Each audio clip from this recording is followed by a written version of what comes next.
வணக்கம். நான் உங்க friend Jaya Srinivasan. Welcome to veggies recipe. இன்னைக்கு நம்ம வெஜ்ஜீஸ் ரெசிபி கிச்சன்ல மருத்துவ குணம் நிறைந்த மிளகு ரசம் பண்ண போறோம். அது அந்த காலத்து ரெசிபி. அப்பெல்லாம் பாத்தீங்கன்னா வீட்டுல எல்லாரும் எண்ணெய் தேய்ச்சி குடிச்சாங்கன்னா கண்டிப்பா மிளகு ரசமும் பருப்பு தொகையிலும் தான் அன்னைக்கு டயட்டா இருக்கும். அதே மாதிரி உடம்பு சரியில்லை, ஒரு காய்ச்சல், அந்த மாதிரி வாய் டேஸ்ட் நல்லா இல்லை அப்படின்னாலும் இந்த மிளகு ரசம் பண்ணுவாங்க. இந்த மழை காலத்துலயும் அடிக்கடி பண்ணுவாங்க. அதாவது மழை பெஞ்சா சளி பிடிக்கும், ஒரு ஃபீவர் வரும் இல்லையா, அந்த மாதிரி நேரத்துலயும் இந்த மிளகு ரசம் கண்டிப்பா வீட்டுல இருக்கும். மாதிரி டெலிவரி ஆனவங்களுக்கும் இந்த ரசம் பண்ணி கொடுப்பாங்க. நல்ல டேஸ்டா இருக்கும். ரொம்ப சிம்பிளா பண்ணக்கூடிய ஒரு ரெசிபி. ஃபர்ஸ்ட் டைம் சேனலை பாக்குறீங்கன்னா ப்ளீஸ் சப்ஸ்கிரைப் பண்ணுங்க. பெல் ஐக்கானை கிளிக் பண்ணி ஆல் ஆப்ஷன் கொடுத்தீங்கன்னா நான் போடக்கூடிய எல்லா வீடியோஸும் குவிக்கா வந்து உங்களுக்கு ரீச் ஆகும். மினிமம் இன்கிரீடியன்ஸ் வச்சு இந்த மிளகு ரசம் ஈஸியா எப்படி பண்றதுன்னு பார்க்கலாம் வாங்க. இந்த மிளகு ரசத்துக்கு பாத்தீங்கன்னா தக்காளி, கொத்தமல்லி அதெல்லாம் எதுவுமே நம்ம ஆட் பண்ண வேண்டியது இல்லை. மிளகோட ஃப்ளேவர் தான் தூக்கலா இருக்கும். ஒரு நெல்லிக்காய் அளவுக்கு பார்த்தீங்கன்னா புளி, இது நல்லா வந்து வாஷ் பண்ணி ஊற வச்சு வச்சுக்கணும். ஊற வச்ச புளியை இந்த மாதிரி புளி தண்ணி நம்ம கரைச்சி எடுத்துக்கணும். இது கிட்டத்தட்ட ஒரு 200 ml இருக்கும். வாங்க ஸ்டார்ட் பண்ணிடலாம். மிளகு ரசத்துக்கு தேவையானதை நம்ம வறுத்துக்கலாம். நம்ம தாளிக்கிற கரண்டி தான் வச்சு ஒரு 1/2 டீஸ்பூன் நெய் ஆட் பண்ணிக்கலாம். நெய் சூடானதும் 1 டேபிள் ஸ்பூன் துவரம்பருப்பு, 1 டீஸ்பூன் மிளகு, 1/2 டீஸ்பூன் ஜீரகம், சின்னதாக ஒரு மிளகா வத்தல். இந்த பருப்பு நல்லா லேசா செவந்து வர்ற வரைக்கும் நம்ம நல்லா வறுத்துக்கணும். இந்த மிளகு, ஜீரகம், பருப்பு இது எல்லாத்தோடையும் நல்ல ஒரு வாசனை வரும் பாருங்க, அது வரைக்கும் நல்லா வறுக்கணும். பருப்பு, மிளகு, ஜீரகம் எல்லாமே நல்லா வறுபட்டாச்சு. அப்படியே மிளகு ஜீரகத்தோட வாசனை அப்படியே மணக்குது. துவரம் பருப்பும் நல்ல மணமா இருக்கு பாருங்க. லேசா செவந்து வந்தாச்சு. ஸ்டவ் ஆஃப் பண்ணிடலாம். இது சூடு ஆறுனதுக்கு அப்புறம் மிக்சியில நல்லா கொரப்பா நம்ம அரைச்சி எடுத்துக்கணும். நம்ம கரைச்சி வச்ச புளி தண்ணியை ஸ்டவ்ல வச்சாச்சு. இந்த ரசத்துக்கு தேவையான அளவு உப்பு ஆட் பண்ணிக்கலாம். 1/4 டீஸ்பூன் மஞ்சத்தூள், கொஞ்சம் கருவேப்பிலை. இது கொதிச்சு வர்றதுக்குள்ள நம்ம ரசப்பொடிக்கு வறுத்தோம் இல்லையா, அதை வந்து பவுடர் பண்ணிடலாம். புளி தண்ணி கொதிக்க ஆரம்பிச்சாச்சு. பவுடர் பாருங்க, இந்த மாதிரி கொரப்பா நான் அரைச்சிருக்கேன். இது எல்லாத்தையும் நம்ம இதில் ஆட் பண்ணிடுவோம்.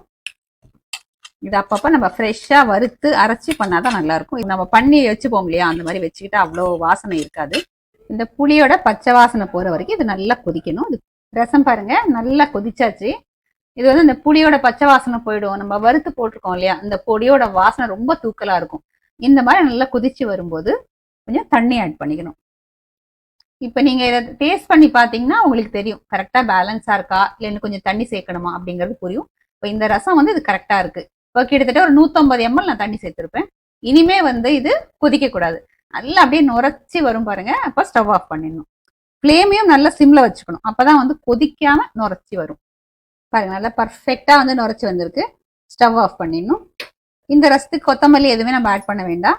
இந்த ரசத்துக்கு நம்ம தாளிச்சிடலாம். தாளிக்கிற கரண்டி ஸ்டவ்ல வச்சிருக்கேன். எப்பவுமே ரசத்துக்கு அப்படின்னா நெய் தான். 1 டீஸ்பூன் நெய் ஆட் பண்ணிக்கலாம். நெய் சூடானதும் 1 டீஸ்பூன் கடுகு, கடுகு வெடிக்கும் போது 1/4 டீஸ்பூன் ஜீரகம், 1/4 டீஸ்பூன் பெருங்காயத்தூள், வாசனைக்கு கொஞ்சம் கருவேப்பிலை. ஸ்டவ் ஆஃப் பண்ணிடலாம். தாளிப்பை ரசத்தில் ஆட் பண்ணிடுவோம்.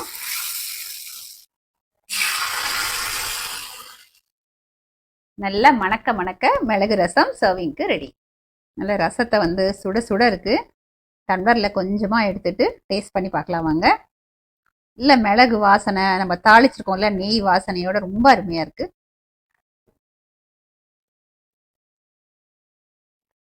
சான்ஸே இல்லைங்க, ரொம்ப நல்லா இருக்கு. இந்த மிளகு வாசனை அவ்வளோ வந்து எதமா இருக்கு.